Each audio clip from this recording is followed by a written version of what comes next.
Good evening, Ambazonia, and welcome to tonight's Undaunted, bringing into the news untold stories. I am Thabita Akor. Let's begin.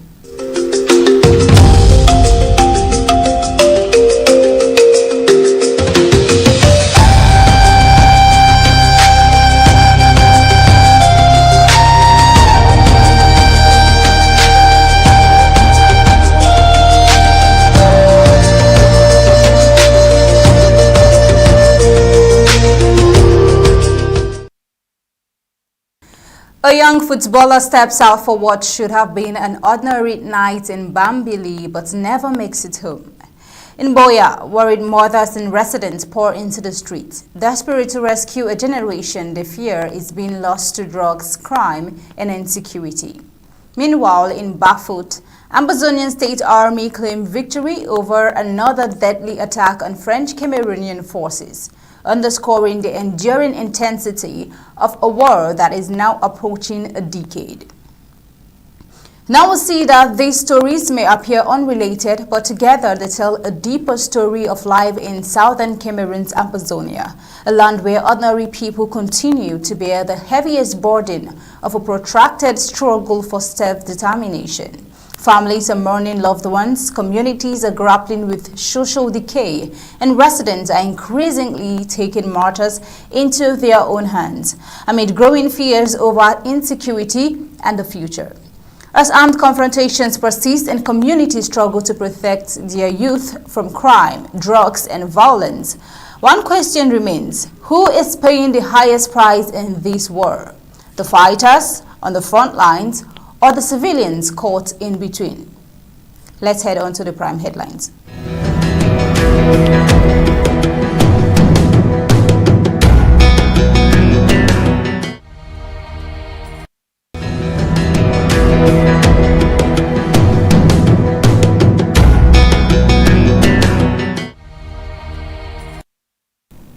Footballer shot dead by suspected armed men in Bambili. Buea residents launched street-led crackdown on drug abuse as security fears deepen in Ambazonia. Meta Clan Traditional Authority calls for calm over creation of Mbengwi-Teghenibi village in southern Cameroon. Also, Bafut attack. Ambazonian State Army claims responsibility for deadly ambush of French Cameroon soldiers. And an African sins. Ruto defends U.S.-backed Ebola quarantine facility amid protest and court order. And on news across the globe, Lebanon announces partial ceasefire with Israel as fighting persists. Now we head on to the full briefings of Undaunted tonight.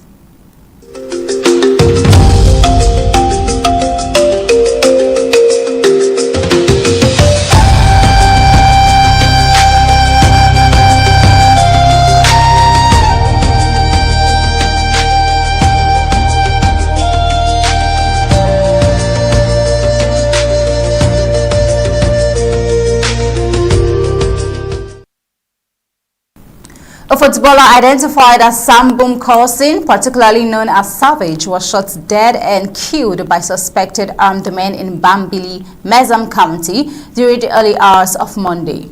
According to local sources, the incident occurred at about 4:00 a.m. in front of a snack bar in the university town. Witnesses said two armed men riding on a motorcycle intercepted Kosin and reportedly ordered him to climb onto their motorbike. Sources told ABC that the footballer resisted instruction, prompting one of the assailants to shoot him at close range. Carlson sustained severe gunshot wounds and was rushed to a nearby hospital, where he was later pronounced dead after succumbing to his injuries. Now the motive for the killing remains unknown, and no group has claimed responsibility for the attack as of first time. We see that the incident has sparked concern among residents of Bambili, a community that has experienced repeated security incidents amid the ongoing war in southern Cameroon's Ambazonia. Local authorities have yet to issue an official statement on the killing, while independent verification of the circumstances surrounding the attack remains limited. We see that the death of the footballer adds to growing concerns over civilian safety in Ambazonia, where residents continue to face insecurity linked to the protracted war. Well, tonight on the show, we are so honored to have our legal mind, Barrister Mbesha, with us on the show tonight. Barrister Mbesha, good evening, sir. Good evening. I'm happy to see you. Happy to see you too, sir. This is a very sad story. I couldn't even bring myself to seeing this happen. A footballer, Sabom Kausin Alias, who is also known as Savage, was shot dead by suspected armed men in Bambili after he reportedly refused to comply with their demands. But then we see that this incident is not a recent reality. It's something that has been consistent and is due to the level of insecurity in Ambazonia. What more can the people do to protect themselves at this point, Barrister Mbesha? Well, introductory line says something important, and that's where I will start from. The stories might appear unconnected, but put together they tell a single story, the story of the occupation of Ambazonia. This occupation from 1961 to today is not just about the war. It has filtered into every aspect of our lives. Insecurity in the streets, no hospitals, no emergency care, everything that you can talk about as a human being has ceased to exist. And so, east or west, north or south, Ambazonia is under occupation. And under occupation speaks larger than one single event. If we were not under occupation, could this shooting have just taken place? The story as narrated from your own voice is not really correct. It's not suspected armed men. They were armed men, they were not suspected, they had arms. The truth is just that we don't know who was carrying the arms. We cannot surely say who carried the arm, but the guy was shot, so they were carrying arms. And before a snack bar at 4 a.m. in the morning. So how do we descend to this level? Where young men walking down the street will be shot dead. Where our streets are occupied by armed guys who don't know their names, who order you to climb on their motorbikes, and when you refuse, they kill you. And as you rightly said, up to now, no statement has been made officially from the administration, not just the administration, the security in charge of that particular unit or that particular part of town. Where are the police? Where are the gendarmes? Where are the prosecutors whose role is to enforce order, whose role is to investigate crime? Nothing said, and yet they exist. He's just only one of the several thousands who have died like that, not even in the war front, who have just died, just become victims of whatever they are not responsible for. Often, victims of something orchestrated by the government. How many people did Moja lock up like that or kill them without question asked? And yet, Moja was carrying government arms. Moja was said to be in the military officially. They pretended to lock him up. The released him. He's running down the streets. And so occupation has cost us so much in human life, in culture, in security. That's the bottom line. How do we get out of it? Only one way out. The occupation must end. We are paid with our blood. We are paid with our lives. We need to pay until there will be a security where need arises. And so the killers of this young man are free. They will never free under the Brazilian government. We will investigate them with the full force of the law. And when caught, they will be brought to justice. They will bear the consequences of their actions. That's all I can say about that. Over to you. It's indeed a very sad story, Barrister Mbesha. A very young man with a promising future. Well, that's really sad. But then let's move over to this report in Ambazonia. We think we've given more of this report in previous times. Residents of Checkpoint, a densely populated neighborhood in Buea, in southern Cameroon's Ambazonia, carried out a spontaneous street-led operation on Monday, June 1st, targeting suspected drug users and dealers amid growing concerns over rising insecurity linked to substance abuse. The community mobilization involving parents, youth, and local residents saw groups move through identified hotspots believed to harbor drug activity. The action was driven by mounting frustration over what residents describe as an escalation in theft, delinquency, and violent behavior allegedly fueled by widespread drug consumption among young people. Tensions briefly escalated during the operation when a suspected drug user was apprehended by a resident and an attempt was made to subject him to mob justice. The individual was later rescued by officers from the Moliko police station, preventing further escalation of violence. Residents alleged that drugs, including tramadol and other illicit substances, are easily accessible within the area and increasingly abused by vulnerable groups, including teenagers and young women. During the crackdown, community members reportedly discovered and destroyed quantities of suspected drugs found in parts of the neighborhood. Some residents also expressed dissatisfaction with law enforcement response, accusing security agencies of failing to maintain sustained pressure on drug networks and of releasing suspects shortly after arrests. They argue that this perceived gap in enforcement has allowed the problem to persist and worsen over time.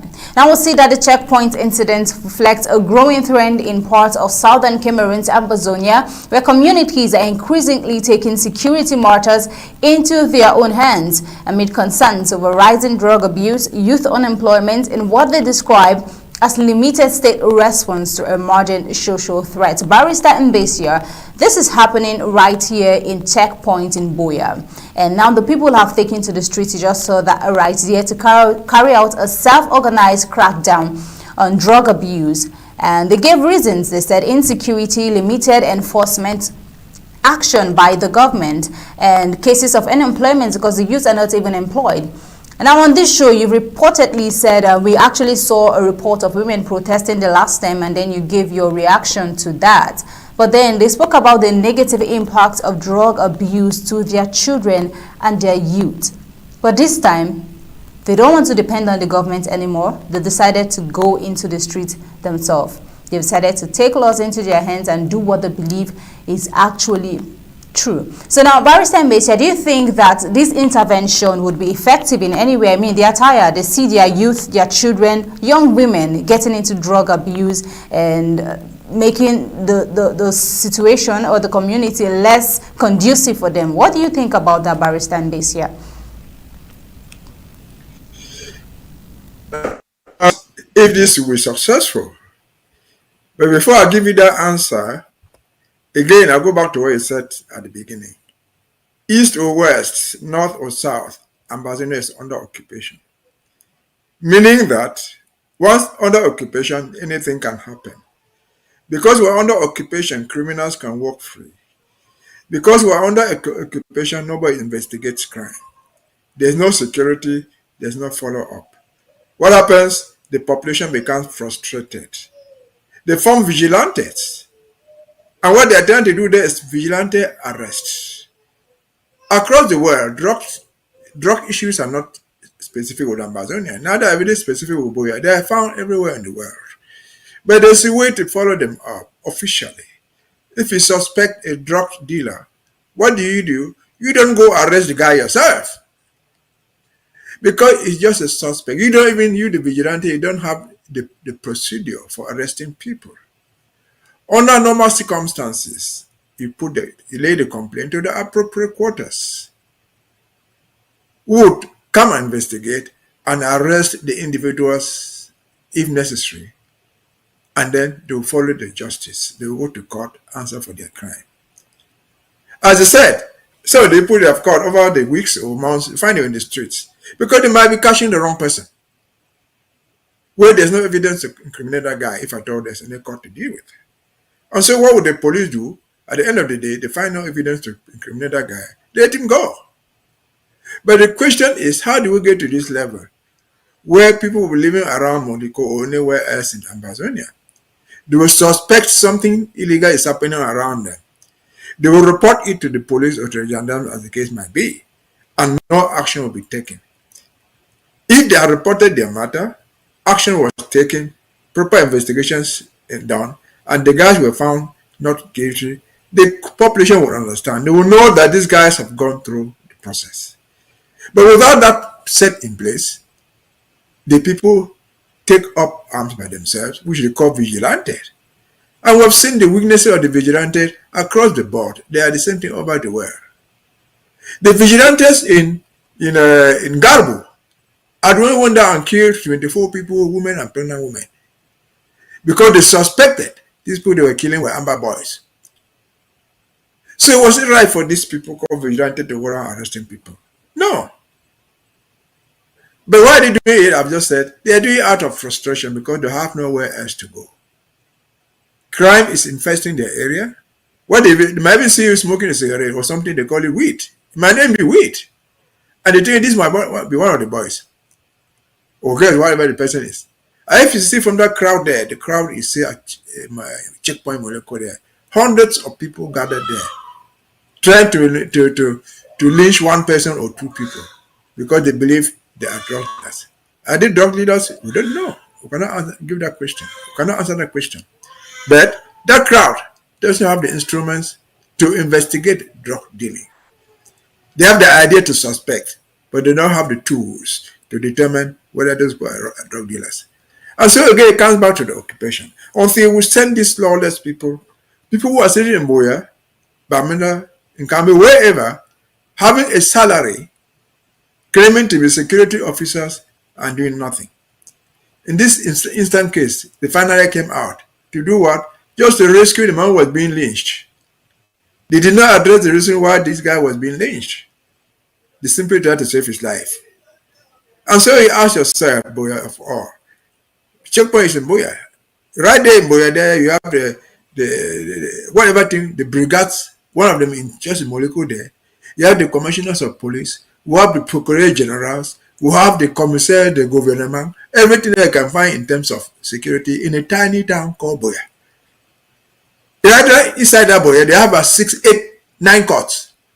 One magistrate court, court 1, court 2, court 3, court 4, maybe court 5. High court, court 2, 3, 4, 5. Court of appeal, all that thing jungle up there in a small town in Buea. And yet, they will not be able to investigate simple crimes. Is it by defiance? Is it because they don't know how to do it? No. They can do it if they want to do it. But they will not do it because the system will not let them do it. I just gave you the example of Moja Moja. It was happening in Buea. Moja was doing that thing in the face of government in Buea, of the procureur, of the state council, of everybody who is supposed to enforce law. Nobody dare bring Moja to jail. Until after he had done all what they wanted him to do, they came from Yaoundé and took him away. Kept him for some days, some weeks, and released him back to the country. And so again, the cost of occupation is high. Liberation is difficult, but we must get out of it because we have a lot to rebuild, and we must rebuild. But to say the least, we must end this nonsense. We shall not continue to suffer under the vigilante. The security was not meant for everybody in the street. It was meant for people who are trained to handle it. Over to you. I mean, that is a failure of the system we're talking about when defaulters cannot even be called for their wrong. But then that's how much we see of the hypocrisy from French Cameroon's government. However, Barrister Mbesha, let's head over to this report. We're bringing an update of this report of what happened in Mumo. The clan head of Meta, His Royal Majesty Mbengwi-Teghenibi, ex of Zang Tabi, has urged restraint and dialogue following the government's creation of Mbengwi-Teghenibi village, a development that has stirred concern within traditional leadership circles in southern Cameroon's Ambazonia. Now, in a formal statement issued on May 31, 2026, traditional ruler said he was neither consulted nor informed prior to the administrative decision, describing the development as unsuspected and sensitive for the Meta clan. He stressed the need for calm among Meta sons and daughters both at home and in the diaspora, warning against actions or commentary that could deepen internal divisions. The clan head emphasized that as custodian of Meta tradition under the Zang Tabi Palace, he remains open to engagement with all stakeholders to preserve peace, unity, and cultural harmony. He cautioned that disputes of such nature should be handled through dialogue, mediation, or legal channels rather than unilateral actions or public escalation. His statement also referenced ongoing tensions linked to land-related disputes within the area, noting that a related matter involving the fund of Mbengwi and the fund of Ku was already pending customary resolution before the palace at the time the new village was created. He suggested that these contests made the timing of the administrative decision particularly delicate. While acknowledging the contributions of individuals associated with development efforts in Mbengwi and surrounding communities, the traditional ruler urged that personal achievements and emotions not overshadow collective identity and shared heritage. He reaffirmed that all members of the Meta clan, regardless of status or background, remain part of the same extended family under customary authority. Mbengwi-Teghenibi further criticized what he described as improper handling of traditional processes in relation to the village creation, calling for a more measured and consultative approach in future administrative decisions affecting customary land and community structures. He also reiterated his role as a unifying figure. He called on all Meta stakeholders to prioritize peace, institutional dialogue, and respect for ancestral traditions. He warned against public disputes on social media, urging instead a return to structured mediation within traditional and administrative frameworks. Now we'll see that the statement concluded with a strong appeal for unity among the Metal people, emphasizing that lasting peace and development can only be achieved through collective restraint, mutual respect, and adherence to both customary and state authority structures. Barrister Mbesha. Yes. We have previously reported that the creation of Mbengwi-Teghenibi village sparked debate and concerns among residents of Meta community. You even saw the video on the show the last time we had these. But now traditional rulers, as you've just listened to, are calling for calm and restraint. What is your reaction to these developments? Do you think the concerns of the people raised in the community are not being adequately addressed, seeing that the fund is even calling for a calm? Is that the way out? Well, it looks like the way out, but it can be a way out only if you understand exactly what the problem is. The problem is occupation. Because the occupation, I've said, meant so many things. In terms of those chiefs, that traditional authority, the occupation by the French of Ambazonia did one thing in terms of those villages. They killed an institution that existed in southern Cameroon. They killed the customary courts. I hear the fund saying there, this thing should be regulated according to customary courts, customary culture, and so on and so forth. Where do you find customary courts in the Minat in Yaoundé? Where is the role of the customary courts in the governor's office or in the prefect? It doesn't exist. And so, Southern Cameroon was the best. You see, what we're talking about the administration today, be it of Yaoundé, be it of Nigeria, be it of Southern Cameroon, this is something created by the white man during colonial rule. They came with their new structures. Talk about a district office, a governor's office. The villagers knew none of that.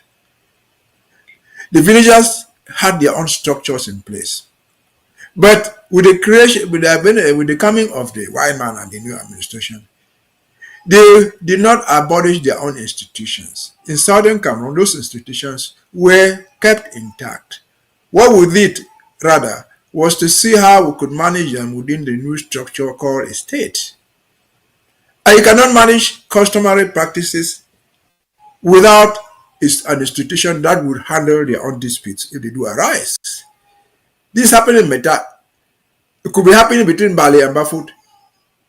It could be happening between So and whatever tribe you find there. Those are two different tribes, two different customs. They can be quarreling over land. They can be quarreling over succession. There must be an institution to handle it. In southern Cameroon, we have maintained the customary cost to handle that as a court from the beginning to the highest level of appeals. And so the administration, the 1977 chieftaincy law says essentially recognition of chiefs and villages. You don't, by the tradition of the Meta people, the same thing with us. You don't create a village by administrative rules. No. You don't create a village. That chief, like any other chief, and you're talking about people performing well, they have the right to confer a title on you as a young person in that village, who has fought the war with other people, who has done something great for the village. But giving you a title does not make you a village leader. There was only way traditionally on how you could create, how a village evolved. If you were living there and you wanted your own village, you moved away to a new land and create your own village there, maybe with your wife and 2 brothers. You evolve from there. You give it a name. That's how villages evolved. You cannot create a village within a village. No matter how powerful they are, for example. You cannot come and create Mancon 2 within Mancon. There's only one Mancon. You can hold different titles in Mancon, but they will not create another Mancon within Mancon. Similarly, they will not create another Ballet within Ballet. They will not create another Meta within Meta, or whatever thing you call it. And so these are people called occupation. They have come there, the same people they call duos. The duo of Meta in Mbengwi might be an Owono man, can be an Awusa man, can be a Bakore man. Does he understand the culture of the Meta people? He doesn't. And so this is where the thing has gone wrong. The fund is protesting rightfully, as he says, but he's beating his drums to a person who is dumb, who can no longer hear. You're playing the drums to who? To Paul Buea, he doesn't know those things. To the governor, does he know it? What will he do even if he knew it? To Atangaji, who is the head of Minat in Yaoundé, because that's where everything hinges around. And so having abolished, and I said here last time, because we preserve those institutions called the customs, we allowed in our own institutional setup the House of Chiefs, which main role was to advise the government when putting up laws. They will advise this law will not work in our own community because this is how it works. And then after all the discussion from the House of Chiefs, the government will have an advisory opinion that they will pass the law that would in general affect all the villages, all the fandoms, all the customs around there. That would be acceptable. This thing is no longer there. Woman is trying to climb a tree from the branches. You are the prefect, there's the other, we're going to consult. You're going to consult who?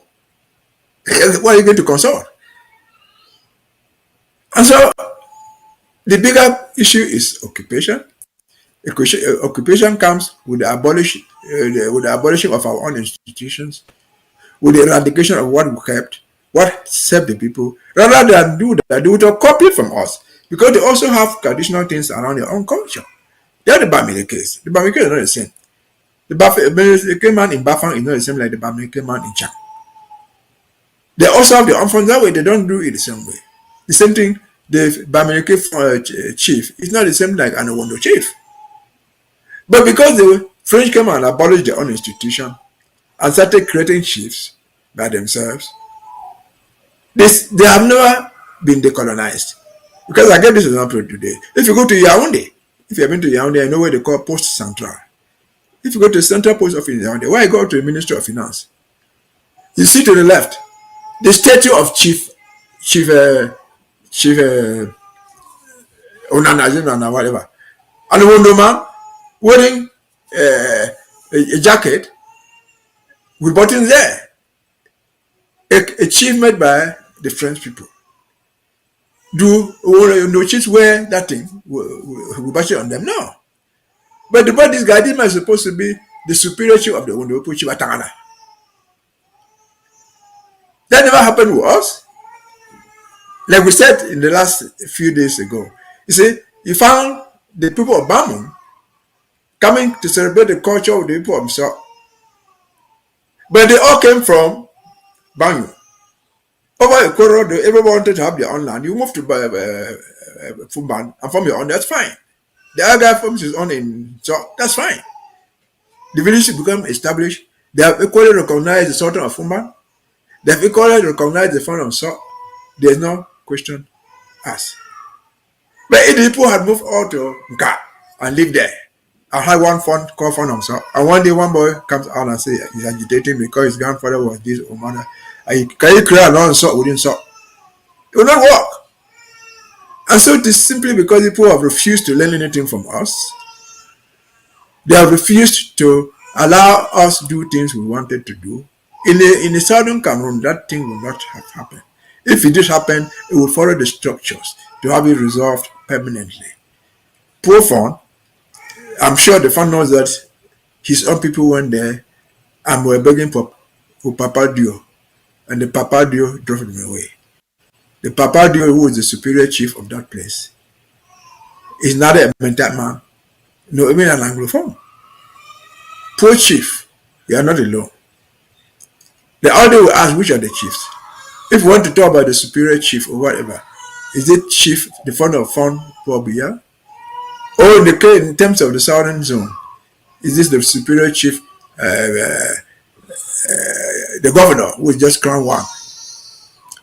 That's the very chief, for example, who wrote and instructed the other chiefs to carry their t-shirts and march behind their people.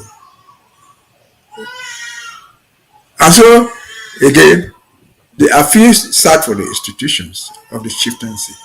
But the problem too is also that they are not fighting it back. You have the government you deserve.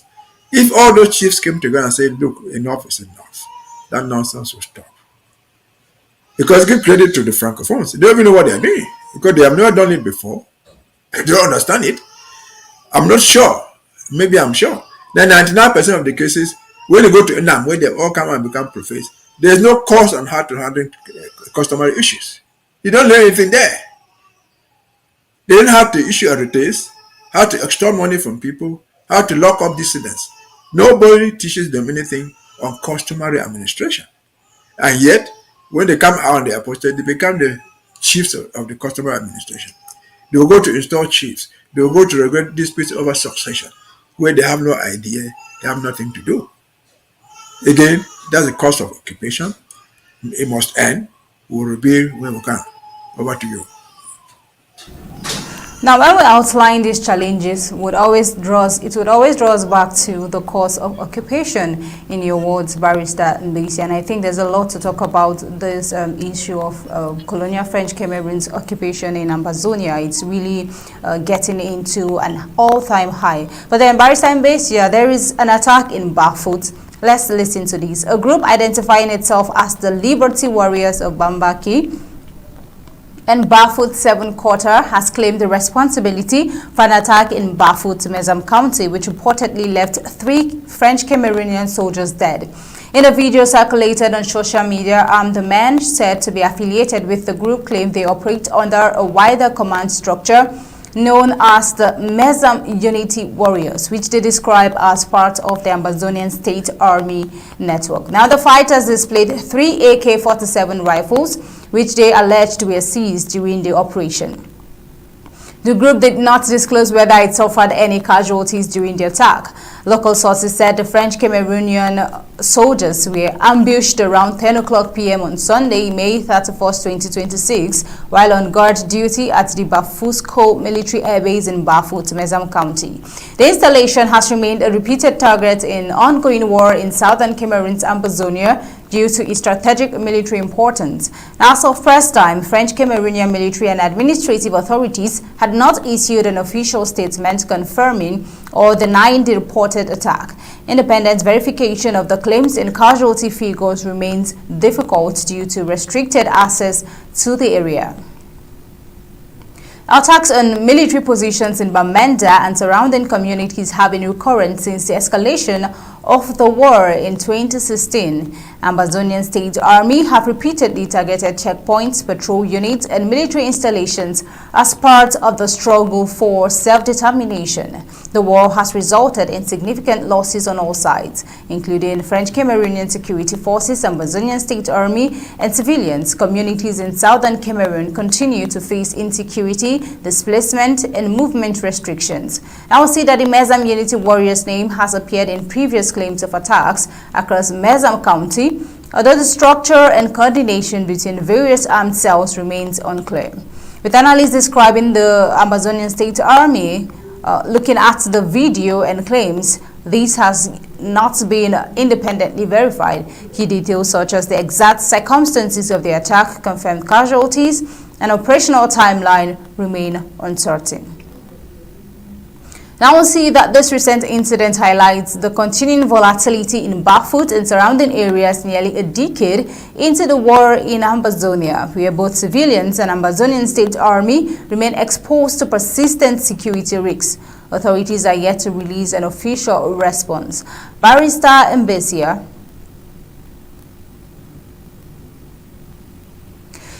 the Ambazonian State Army have claimed responsibility for this attack in Barr, where they have been able to successfully kill two French Cameroonian soldiers. Now, while authorities have not yet confirmed the incident, in your view, what does this latest development in Barr, not just in Barr, in several areas? Last week we reported the victory that the Ambazonian State Army claimed. Now, what does this situation and new development reflect to us about the strength and coordination of Ambazonian State Army in the face of this war and in the face of the struggle for self-determination? Well, I think it reflects a generalized insecurity for everybody.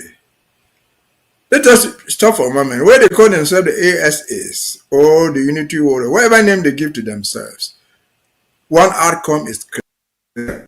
People were shot dead. Even if those people who claim to be there were the proxies of that people, as it happens sometimes, the result is the same. Innocent young men were killed.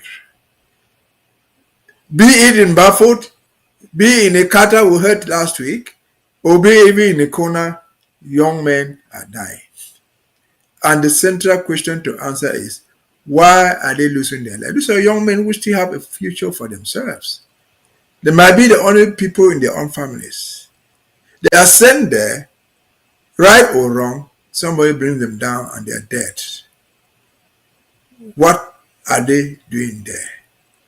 What are the killers? What do they want from this government? Because these are government soldiers. They are wearing uniform. What are these people asking from this government that cannot be given? Simple question, why? Simple answer, occupation, insecurity. Simple proposal to end the war. Come to the discussion table. Let us end this war. Save our lives. Spare what we have left. They have killed thousands of ours, but we have also killed hundreds of theirs. So we will all end this inferno by addressing the root causes of the problem. That will not have occurred in Bafut if the war had ended. It would never have occurred in the Qatar 2 weeks ago if the war had not existed. It would not have happened in Kosala in Kumba or anywhere else in Ambazonia. And so they are dealing with the deaf government, a government that listens to nobody, apparently because it is led by old people whose is already gone. They have no more lives to live or are preparing to die. Because they had value for the youth, like that young man standing there in the picture. They will regret. This young man was probably in his 20s. If he looked at the people rolling around there, he still has 70 more years to live. His life short for a problem that he was not responsible for it. They kill our brothers, our sons, and our daughters for a problem that they did not create. And so again, why? If Ambazonians are crying, how does it harm you? Down to say what is actually the problem. How does it hurt you, a married man, if you have 2, 3 wives? One of them is so angry with you and say, I must leave or I'll commit suicide. Wouldn't it be safer for you to say, Madam, go die safely in your parents' house? I don't want suicide in my company. That's how in normal human. But they are dealing with a group of people in Yaoundé and the acolytes in Bamenda and so on and so forth, who will kill everybody, destroy everything just to survive. I just watched the trial of this journalist in Yaoundé in the military tribunal when they played the videos. Them killing a citizen live to preserve their own power. Killing this young man with his wife and family because he did nothing. They killed him live on video. And you ask yourself, they are doing this to their own citizens. Once in a while, they are on this out there. We have not seen the picture. It was easy that they took away. 2 others, they have never seen his corpse. And they took away Buea, was easy from Buea. For doing what? For giving an opinion perhaps on his FM radio about the war. And so, east or west, north or south, we are totally insecure. What happened in Bafut? Recommendations, praises for those who do it, if they are Ambazonian fighters. Because they bring to light what is everywhere. And again, let me end it again, reminding them, they invited the Pope. The Pope came to Yaoundé and saw Paul Biya. I told them publicly, peace is not forced. You don't shoot peace with a gun into people. It's negotiated. It's a question of agreement, accord. That's when you live in peace. That's where peace can reign. That's where they can have a good governance. That's where there can be everything that human beings need in their lives. And so poor young men who died in Bafut, congratulations to those who did it. But it's the same question. Why all this loss of life? For 10 years you killed. For 10 years you maimed. For 10 years you raped. For 10 years you raised everything down to dust. And the war did not end. The 11th year, 10 months, or the 6th month to come, as advised by somebody who is so morally important in the world, the Pope, go sit down and come on, swallow your pride and listen to the grievances and accept to the answers, the solutions that might save your own lives. Over to you. Thank you very much, Barrister Mbesha. This is really a sad reality in Ambazonia, thinking about insecurity and the whole challenges we face right there. But then, Barrister Mbesha, always a pleasure to have you on the show. Thank you for the thoughts, the reactions, the analysis, and in-depth perspectives you bring to our report on the show. And speaking about the realities of what ordinary civilians, Ambazonians go through at the home front. Thank you very much for lending your voice at every single moment, every time we get to have you on the show. This is where we'll let you go, and so we'll head over to the rest of the news.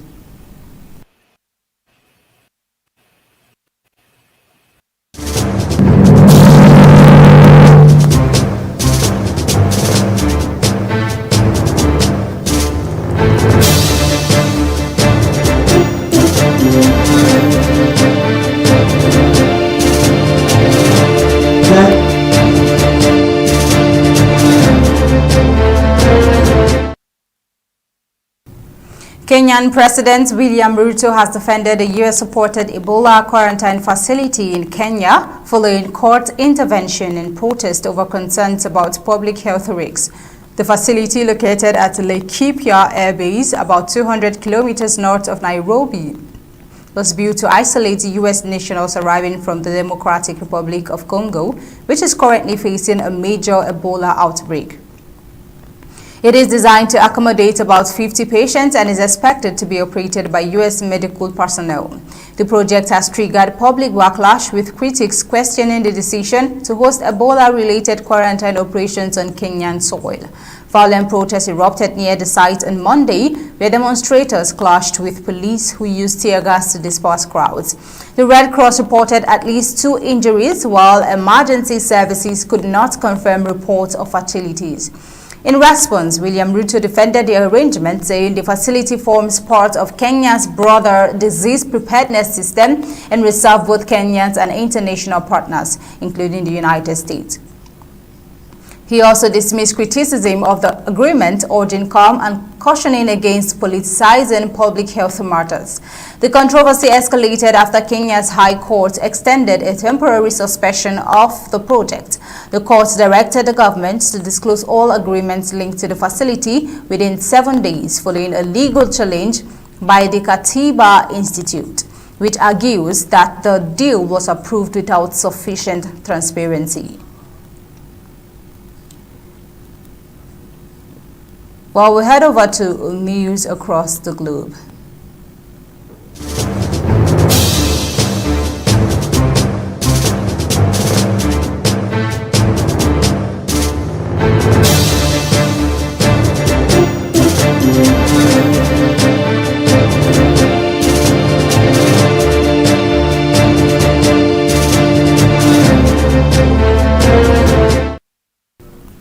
Lebanon on Monday announced a partial ceasefire between Israel and Hezbollah, marking a limited attempt to ease a conflict that has continued to escalate despite diplomatic efforts to contain it. The agreement, conveyed through Lebanon's embassy in Washington, does not need to end the war, but reportedly provides for a halt to Israeli strikes on Beirut and its southern suburbs, areas largely controlled by Hezbollah. In return, Hezbollah would suspend attacks on Israeli territory. However, hostilities continued on the ground. The Israeli military said it intercepted 2 projectiles fired from Lebanon into northern Israel early on Tuesday, with no reported injuries. Israel said its military operations in southern Lebanon would continue. Ground forces are reportedly pushing deeper into the area toward the Saharani River, an advance described as the most significant indicates. Meanwhile, U.S. President Donald Trump said he facilitated the arrangement through intermediaries, claiming Hezbollah had agreed not to attack Israel. The United States does not maintain direct diplomatic contact with Hezbollah, which it designates as a terrorist organization. President Trump also said Israeli Prime Minister Benjamin Netanyahu had agreed to avoid planned strikes on Beirut. Netanyahu, however, said Israel would continue its military campaign in southern Lebanon. Hezbollah lawmaker Hassan Fadlallah said in the group would support a nationwide ceasefire if it leads to the withdrawal of Israeli troops, but he did not confirm whether Hezbollah would stop attacks on Israel. Meanwhile, Lebanon said it would push to expand the ceasefire during talks in Washington on Wednesday as part of broader effort to establish a more comprehensive peace framework. Negotiations have stalled in recent weeks over disagreement on implementation. Now, the conflict between Israel and Hezbollah, which escalated on March 2nd, has become intertwined with wider regional tensions involving Iran and the United States. Iranian officials linked development in Lebanon to broader diplomatic negotiations with Washington. Foreign Minister Abbas Araghchi said any agreement must include an end to Israeli strikes in Lebanon. Meanwhile, Iranian state media also reported that Tehran had suspended indirect talks with the United States, though this was not independently confirmed by Iranian officials. Now over to Washington. Washington U.S. officials said discussions had not formally collapsed. President Trump said he had not received any direct communication from Iran and described the talks as stalled. Separately, Iran's Revolutionary Guard Quds Forces Chief Ismail Qani warned of expanding restrictions on maritime traffic beyond the Strait of Hormuz to the Bab el-Mandeb Strait, a key global shipping route. Oil prices rose about 4% on Monday as tensions intensified across the region. The situation remains fragile, with continued fighting in southern Lebanon underscoring the limited impact of the announced ceasefire. Now let's see what's happening with the war in Russia and Ukraine, which seems to have been forgotten since the war happened, called in Israel. Russia launched a large-scale overnight attack on Ukraine using hundreds of drones and dozens of missiles, killing at least 18 people and injuring more than 100, Ukrainian officials said on Tuesday. Ukrainian Air Force said Russia fired 656 drones and 73 missiles in one of the most intense coordinated strikes in recent weeks, targeting multiple cities including Kyiv and Dnipro. In the capital, Kyiv, at least 6 people were killed and several residential high-rise buildings, a kindergarten, a clinic, and office buildings were damaged. Power outages affected about 140,000 residents after infrastructure was hit. In the southeastern city of Dnipro, at least 12 people were killed when a residential apartment building was partially destroyed, according to local authorities. Ukrainian President Volodymyr Zelensky said the scale of the attack reflected a continued escalation in aerial warfare and renewed his call for additional Western air defense systems, including Patriot missile. Ukraine's Air Force said most of the incoming weapons were intercepted or neutralized, including hundreds of drones and dozens of missiles, though the volume of fire strained defensive systems. Russia's defense ministry said the strikes targeted Ukraine's military-industrial infrastructure, claiming damage to several defense production sites in Kyiv. It described the operation as a large-scale precision strike. The Kremlin said the conflict had entered a new phase and accused Ukraine of escalating attacks on civilians, warning of further retaliation. Now in the Kharkiv region, officials reported at least 14 injuries, including a child. Poland said it scrambled fighter jets as a precaution during the attack due to the proximity of strikes near its airspace. Ukraine also launched drone attacks in Russian territory, including an oil refinery in the Krasnodar region that caught fire, according to Russian officials. Additional drone activity was reported in border regions and occupied Crimea. Now the war, which began with Russia's full-scale invasion in 2022, continues to cause widespread civilian casualties and damage across Ukraine, with both sides carrying out strikes deep into each other's territory. Well, with this, we head over to the major prime headlines on Undaunted tonight.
In tonight's Undaunted, we saw footballer shot dead by suspected armed men in Bambili. Also tonight, Buea residents launched street-led crackdown on drug abuse, security fears deepening in Ambazonia. Also tonight, Meta Clan Traditional Authority calls for calm over creation of Mbengwi-Teghenibi village in southern Cameroon. And also tonight's backfoot attack, Ambazonian State Army claims responsibility for deadly ambush of French Cameroon soldiers. And on the African scene, Ruto defends the U.S.-backed Ebola quarantine facility amid protests and a court order. And in the rest of the news across the globe, Lebanon announces partial ceasefire with Israel as fighting persists. And that is all on Undaunted tonight, bringing into the news untold stories. On behalf of the entire newsroom, we say thank you for joining. God bless you.